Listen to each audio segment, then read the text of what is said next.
Homework 9-2, Momentum in One Dimension, problem number 4. This problem reads, the driver accelerates a 240.0 kilogram snowmobile, which results in a force being exerted that speeds up the snowmobile from 6.00 meters per second to 28.0 meters per second over a time interval of 60.0 seconds. 3 parts. Part A, sketch the event showing the initial and final situations. B, what is the snowmobile's change in momentum? What is the impulse on the snowmobile?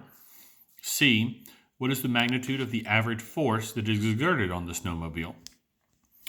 Part A first. Simply have drawn 2 pictures of snowmobiles. See previous comments from class about artistic ability being something we're going to check.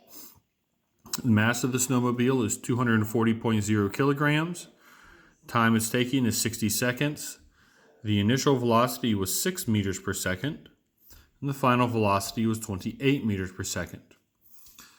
Part B asks specifically, what is the snowmobile's change in momentum? What is the impulse?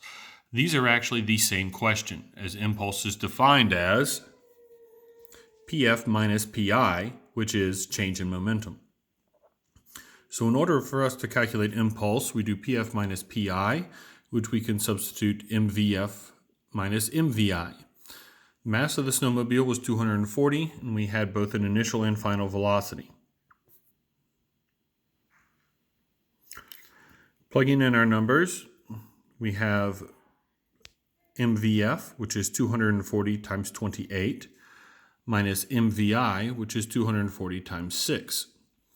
240 times 28 is 6,720.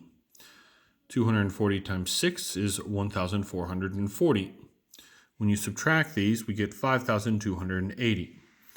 As we need 3 significant figures, it does not need to be rounded at all, so I simply add on the unit of kilograms times meters per second. Impulse is measured in the same unit as momentum, as it is simply a change in momentum. Part C asks us to calculate what force was necessary to cause this impulse. Impulse was equal to PF minus PI as we had in Part B, but impulse is also equal to F times T.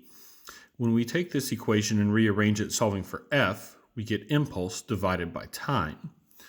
Taking the answer from Part B, 5,280, and dividing by the time given to us, 60 seconds, we take 5,280 divided by 60 to give us 88.